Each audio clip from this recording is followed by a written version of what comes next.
love you so much and so grateful that you're here. We met in Kalamazoo when you were doing Into the Woods at the Kalamazoo Civic, which was fantastic.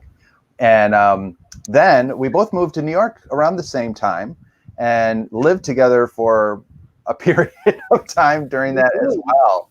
But we've always maintained this friendship. And, you know, that's one of the things I am grateful about the social media is that really has been able to keep us in touch even more. So, although I have to say we did a pretty good job without it. I mean, there are certain people like the two of you, you know, there are certain people that you meet that no matter what will always be.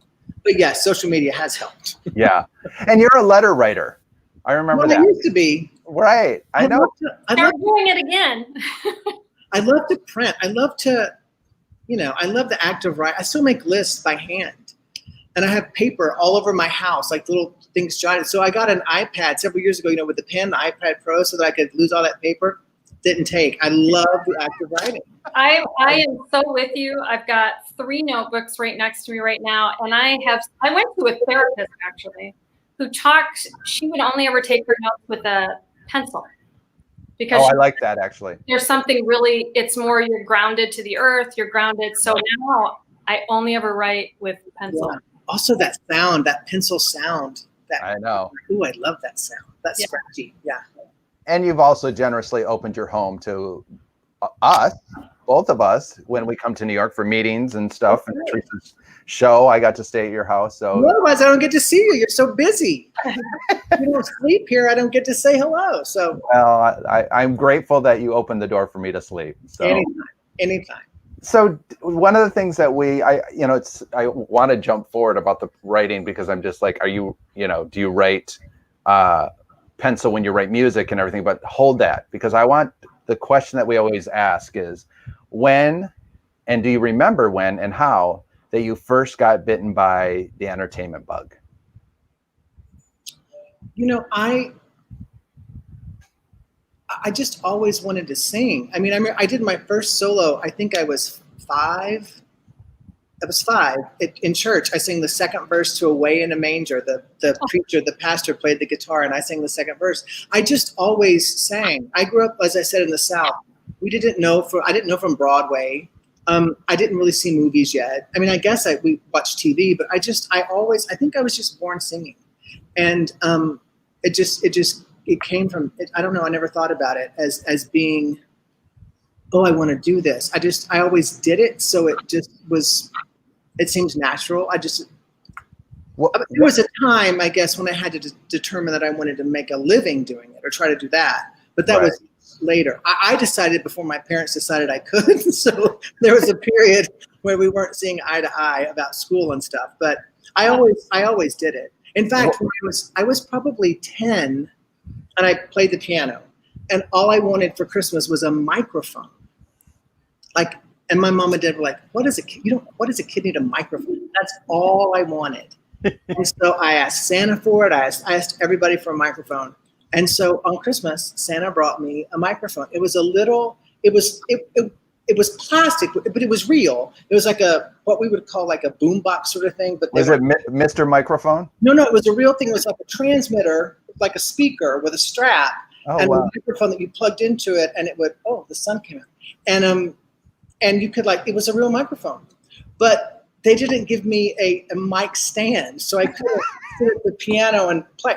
So my dad took our family vacuum cleaner, our upright Hoover, and rubber banded the microphone to the vacuum cleaner. I sat and sang into the. Oh my gosh. What a good dad. Yeah, he was yes, they still are great parents. I know. What song was it? Oh, hi, Vicky Stein. Yay, we'll be checking in. Was it Delta Dawn that you have recorded? How old were you when that was recorded? I was probably 5 and my little brother was 2 and it was a duet. I would sing the line and he would sing the last word. All he could say was like bye, bye. So I would sing a line and but he was on pitch and it was, perfect. And my grandmother made that recording. She was a huge support of mine. she, encouraged all of that sort of stuff. And so we had that recording, which I kept forever. And my first cabaret show in New York, that was part of the show. We played that recording. So. Wow. So when did your parents finally go, okay, he's going to be a performer, like, we got to settle into this? I went to school. I was a real mama's boy. I mean, when it was time for college, I didn't want to leave home. I dreaded it. So I picked the closest school I possibly could. It was like 45 minutes from home. And I went and I wanted to be a music major, and they said, absolutely not. Wow. So it was a communications major, and then I became an English major. And but all the time I was in the choir and I was doing all the stuff. And so finally, when they realized that was really the only thing that was going to make me happy, right about that time, my grandmother, who was my big support, musical support, died. Oh. And at her funeral, one of our old friends, the subject came up about I was thinking of changing schools, and this woman said, you ought to look at the University of Cincinnati. Wow. So that's where that came from my grandmother's funeral, which is pretty. I didn't know the University of Cincinnati from anything. Yeah, so I went and looked at their music education program, and it just wasn't for me. But they had a musical theater program that looked interesting, so I auditioned on a whim and I got in, and so that changed everything. So did you do theater in high school before you?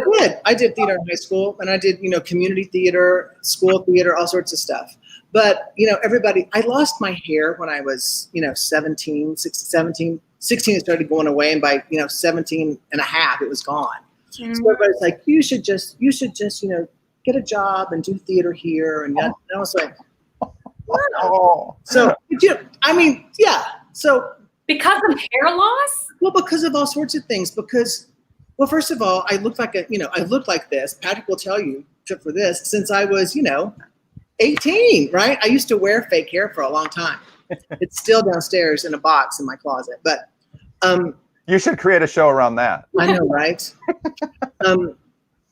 So I had this cherubic face and this really high voice, and it was like I was an odd type.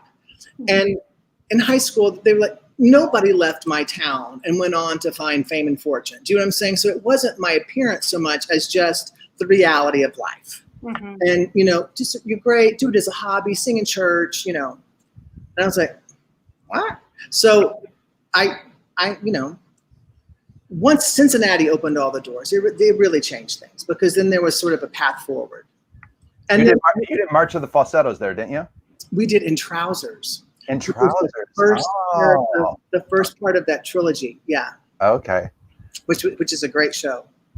But, my parents were always supportive. It's not that they weren't supportive, but it wasn't, to think that they lived in, Chattanooga, Tennessee, to think that they would have a kid that would live in New York City, that would make a living doing musical things, just was not in the realm of possibility. And I often think of the two of you who have been a big inspiration to me, because I've known you guys forever. And then it was like, they've got a kids show. They're winning Emmys. They're writing TV shows. Ed Asner, Marion, you embody exactly what my philosophy of life, which is, first of all, have a vision, but second of all, just always say yes. But if you don't say yes, somebody else will say yes. Yeah. And you never learn anything from no. You only learn from yes. And you guys just keep putting it out there and generating good things, and they generate good things. And it's just, but when we were growing up, nobody really told us that was possible. No. Do you know what I'm saying?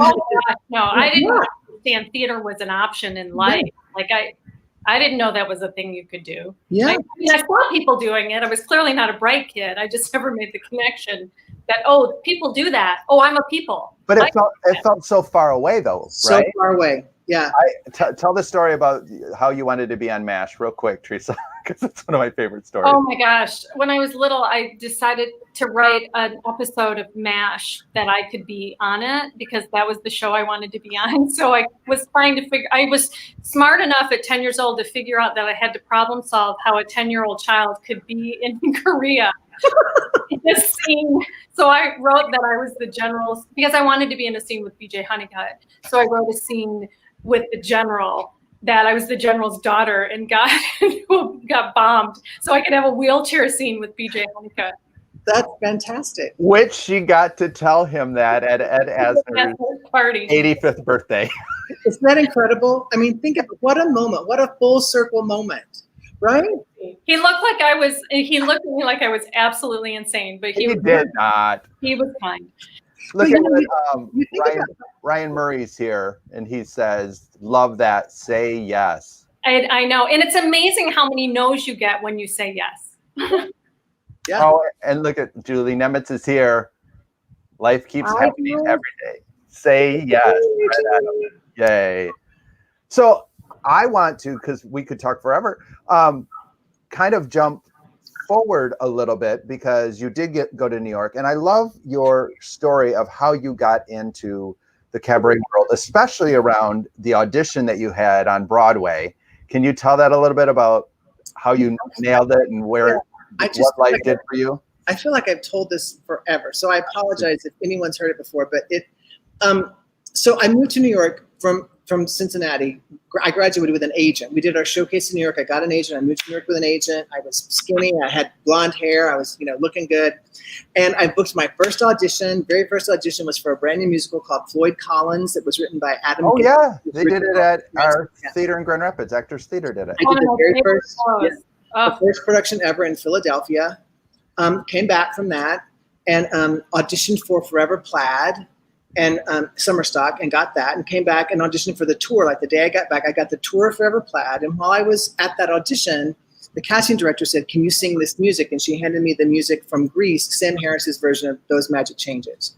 I said, "Yes, I can sing this." And she said, "No, the Sam Harris way." And I was like, "Yes, I can sing this." And so I said, "Does that mean I'm not getting cast in Forever Plaid?" She goes, No, this is just good. So I got the tour of Plaid. I was on the tour of Plaid. It was a bus and truck. It was so awesome.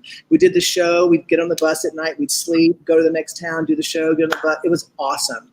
But also we did the show. We ate, got on the bus and slept, did the show. We ate, slept. So I got a little, I gained a little weight. Not a lot, but just, maybe 5 pounds when I was on that tour. So this role opened up in Greece, and they flew me from Seattle, Washington to New York for the duty audition. And it was on the stage of the theater. It was just me. Daisy Fuentes was auditioning for Rizzo, and Billy Hupsey was auditioning for Kaniki, and I was auditioning for duty. So I sang the song. It was awesome. I'm telling you, it was awesome. I nailed it. I knew the music director came running down the aisle, and he was like, oh my God, you can do this. You can do this. Who are you?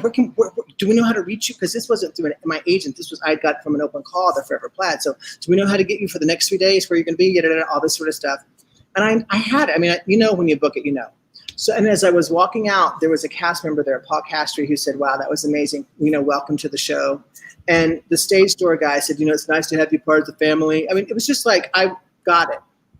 And I remember calling Dave, my partner, and I was crying. I was like, "I totally got it. I know I got it." And I never heard from them. They never called me to say yes. They never called me to say no. They never called me to say, "Here's why not," or "next time," nothing. And so I decided at that moment I was never going to wait for anyone else to give me an opportunity or a job. That I was going to start creating my own. There you go, Ryan Murray, if you're still listening. Right. Wow. Yeah, and I did from that moment on. And interestingly enough, I've been very fortunate. You've been fortunate because there's a lot of talent to back up. Well, thank you. But there are so many talented people in the world. I mean, there are. I mean, it's ridiculous the amount of talent. Real quick, Scott, we have a question. I'm just going to tell you one thing. Okay, go ahead. On my 50th birthday, I got a note from that casting from the music director of that audition, who I don't think knows this story, and wished me a happy birthday, and said if I ever had any need for a piano player in my shows, he would love to come work for me. And I thought, I'll get back to you. I mean, he's awesome, and he's great. He's a great guy, but I don't think he knows that story. And so that just was really it was sort of like your BJ Honeycutt moment. It's like a full circle moment. Do you know what I'm saying? Yeah. I didn't get the job from this guy. Now this guy would happily, but we're all in the same pool. We're all doing the same. Right. Thing. I know. I love that story. So Kevin, I don't think I've heard that story, or I've forgotten it because we've been friends long enough. But it hurts my heart, so I don't tell it that often. It's a powerful story, though, especially for performers. I think it's just a really important story. So Kevin's got a question. So can you read that, Scott? I can, yeah. So Kevin, actually, yeah, I've done a lot of stuff with Scott and Barbara Siegel. For about 10 years, I directed and performed in Broadway by the Year at Town Hall, on and off. I directed on and off, and performed in many of them, at least one or two a season. And for many years, I directed their Broadway's Rising Stars concert every summer, which featured new musical theater graduates from all around the country. So Scott and Barbara Siegel are like my godparents. They've been so good to me and really gave me a lot of love and support and opportunities along the way. So I thank them all the time. So when did you go from asked and answered, yay for live television here on Zoom, or on StreamYard? When did you go then from performance to directing? And you still kind of go back and forth between the two, like. Well, he performs. Yeah, I mainly perform. That's mainly how I make a living now, is with singing. But so when I left that Grease audition and when I didn't get called, I decided to start I started creating shows. So that's what happened. So I'm creating shows that I performed in, other people performed in, and so the directing sort of came from that. But the first big directing credit I had actually came from Scott and Barbara Siegel, who let me helm one of the Broadway by the Year concerts at Town Hall, which was a really big deal for me. And it came because in rehearsal, I did a lot of the shows, and I would always say, whisper in their ear, like, how could they try it like this? They'd be like, okay. And so they'd be like, well, how much? She goes, moves over. So finally they said, do you want to direct one? I was like, sure. So it was really, it was good. It was great for me. I mean, it's all about opportunities, really, and who gives them to you and saying yes. But they were the first, and that sort of led to a whole lot of other things. So and you said it so well, because it's like it is all about those opportunities. And you said something earlier on, is that you just have to keep on saying yes.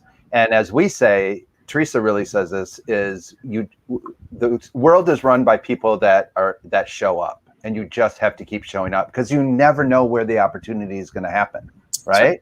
That's right. So. Go ahead. No, I was saying you have to show up and you have to be ready. Yeah.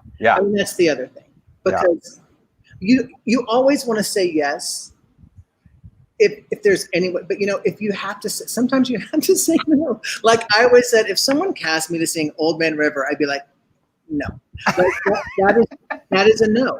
I mean, you have to know what your no's. There are some no's. Right. But other than that, but you have to be ready, because opportunity is not a lengthy visitor, as they say. In other words, look who's joined in. Mark Anthony Lord says, glad you didn't get the Grease role. What you did because of that is amazing. Thank you. That's very, I often think about that. It's really to be a totally different life. It's your sliding doors moment. Yeah. And I've had the opportunity to see you with your Spot On Entertainment performing with the Grand Rapids Symphony, for one, with the Naples Symphony in Florida. And I feel like I've seen your cabaret show, but did you come? Oh, I've seen your cabaret show. Yeah. But you're not only an amazing singer, you're also an amazing storyteller, as Julie said, because you host the evening in such a beautiful way. Can you talk a little bit? Because you create the themes, right? Because we saw the Nights. Music of the Nights. Elton John. Paul McCartney and Elton John. Paul McCartney, Elton John, and Andrew Lloyd Webber. The three nights, three musical nights. Yeah. Clever. So I've had a concert booking company for a long, long, long time. And I used to have a partner on the West Coast, and now it's solely my company here. But I realized early on that nobody knows anybody's name, really, once you cross the Hudson River or even the East River. Like Long Island doesn't know from New Jersey, doesn't know Broadway names. There are communities of Broadway fans around the country, which is awesome. But they're not household names. So people don't, there are very few names that can book concerts around the country based solely on their name. So I realized that it was really the theme is what you're selling. So I came up with these theme shows. Music of the Nights is one of them. We have one called The Wonderful Music of Oz, which is all music based on the original novel. So the film The Wizard of Oz, The Wiz, Wicked, pop songs like Goodbye Yellow Brick Road. We have one called Bet Babs and Beyond, which is all the big female vocalists. But anyway, so the title is what you're selling. It doesn't really matter who the cast is when you buy your ticket. So, but they all have to be woven together somehow. I like to go to the theater or a concert, and I mean, music is great, but I like to be taken on a journey of some sort. I like there to be some sort of through line and an emotional arc. Right. So these concerts are all created with some sort of an emotional arc, which I think really takes people by surprise. It's not overt, like you don't necessarily know you're going on a journey, but you are. And I think that's why we've been as successful as we have, is because it's really it's almost like a theatrical. They feel like a theatrical event, but I talk a lot and I tell a lot of stories. And one night we were in Phoenix with the Phoenix Symphony, and we were working with a conductor that was new to us, who was wonderful, Stu Chappitz. And after the concert, someone waited in line to talk to me, and he said, you told a lot of stories. I said, oh, yes, I did. He said, the conductor's a great storyteller. You should let him talk. And I was like, oh, okay. All right. So I told Stu, and he's like, no. But most symphony shows that come to a concert, it's just 3 singers, and the conductor, introduces the songs, introduces the people. But ours they're actual shows. Do you know what I'm saying? There are things you have to hit. Yeah. Not that they couldn't be said by a conductor, but it's like, it's not just. Don't you love feedback sometimes? Yeah, I do. Some of the feedback, you're just like, oh, okay, thank you. It's like, what am I supposed to do with that? Right. My favorite is I don't come to the theater to be political. And I was like, well, I'm not political. I mean, if you felt something, that's on you. And that's because art is political. I mean, all art is political. That's why it has a point of view. So if it affects you in a certain way and makes you feel a certain way, that's something you should look at.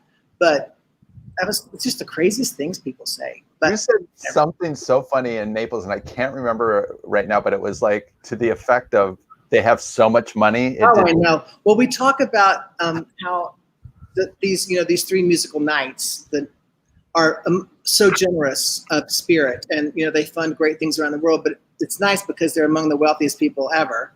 And I say Elton John is worth over $600 million, and in Naples there was silence. And I thought, I'll tell you, in most cities that gets a big gasp. Not here in Naples, so good for you. Good for you. And then they howled with laughter. Yeah, that was really funny. That's hilarious. So we're oh my gosh. I know.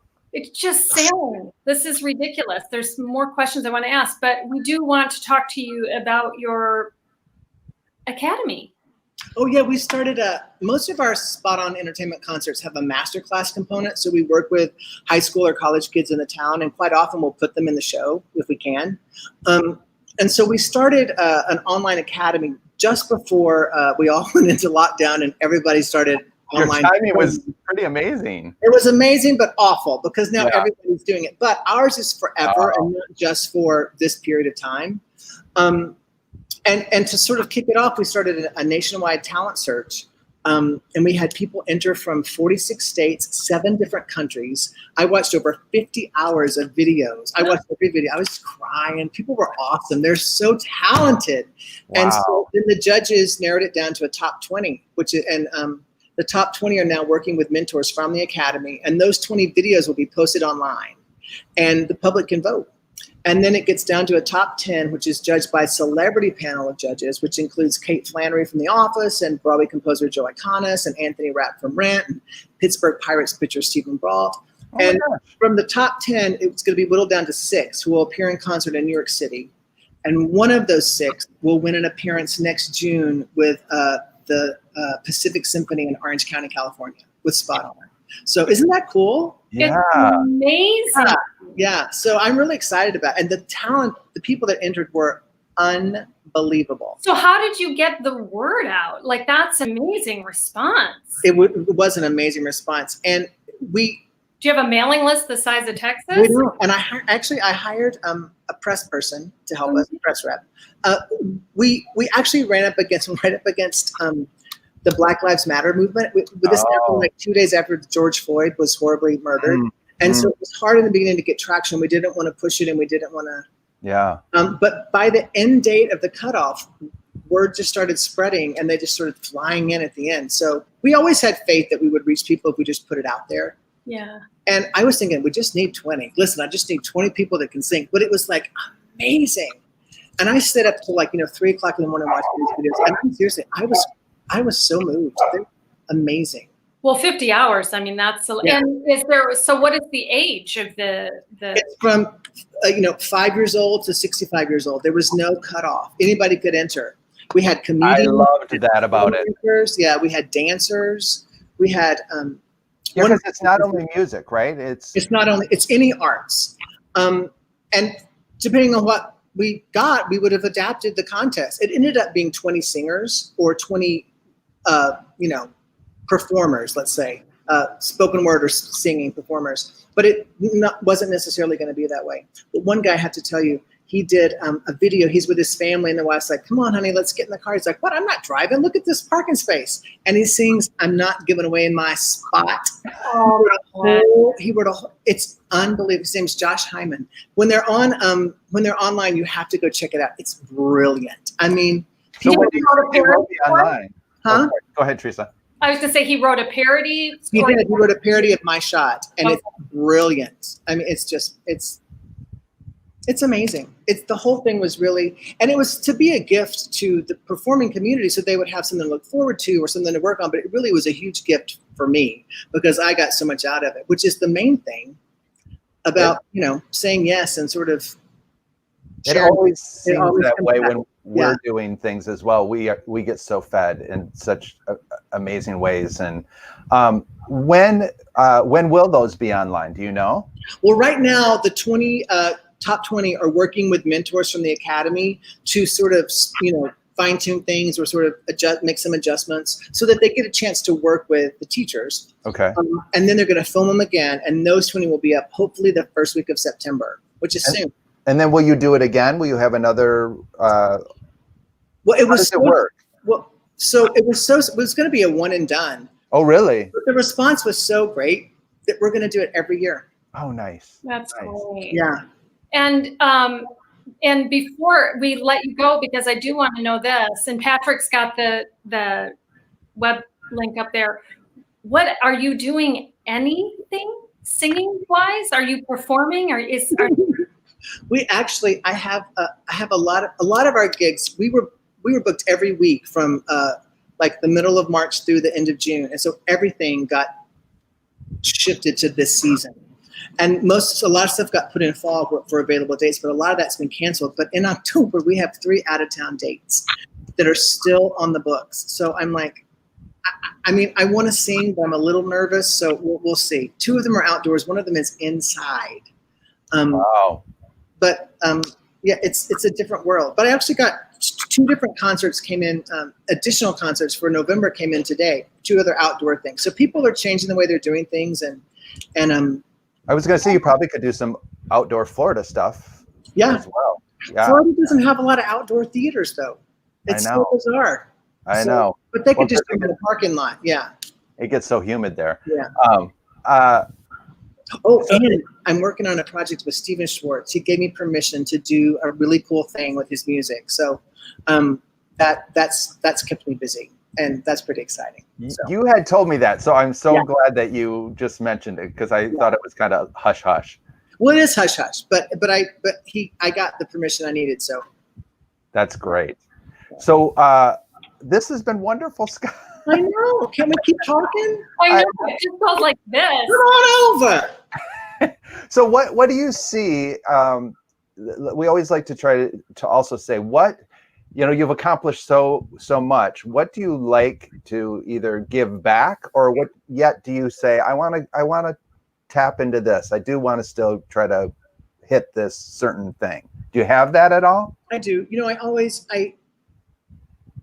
I would still love to be on Broadway just one time. You know what I'm saying? And years ago, someone said to me, "Oh, you'd be so disappointed because you're just, you don't get to do your own thing on Broadway. It's someone else's vision that you're fulfilling." And I would love to get one of these shows, one of these concerts, like a special event, just like when between shows, like when a theater's sitting empty, just like have one of them play with an orchestra on stage for like 6 weeks. I would just And then I would be, I mean, I'm pretty content. I'm, I no complaints, but that's probably the one thing I personally would like to do.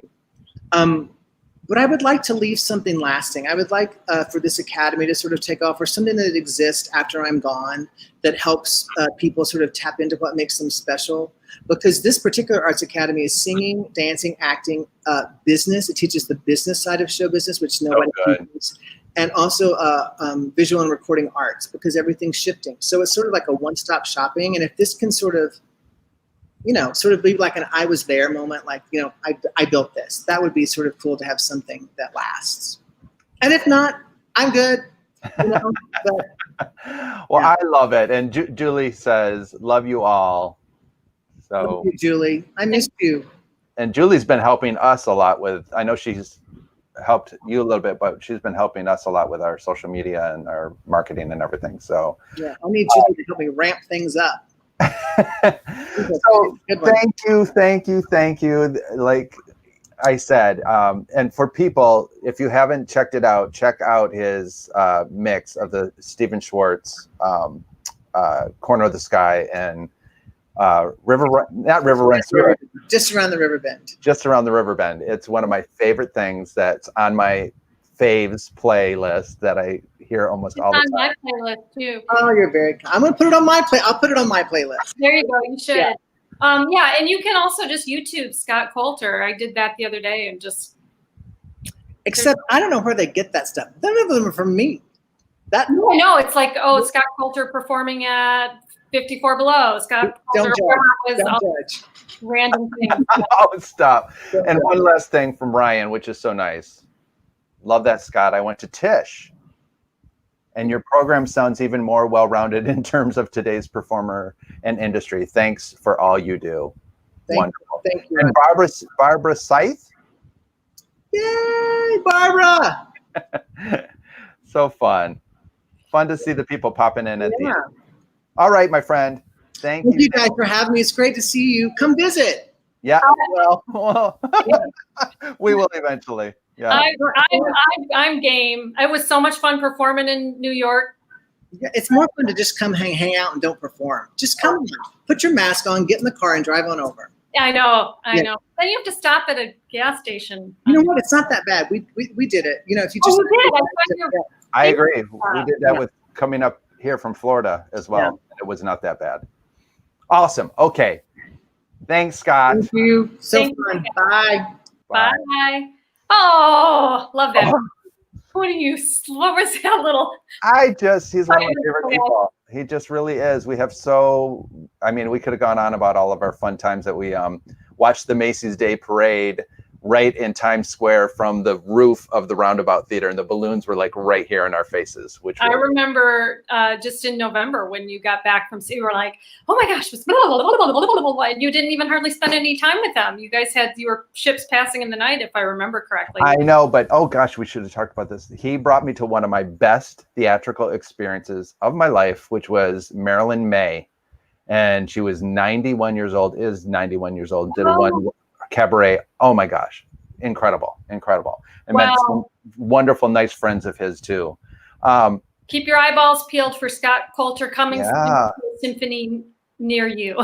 And we have another fun guest next week who actually went to the same school as Scott in Cincinnati. So we'll be announcing that this week. So look for that. Stay tuned.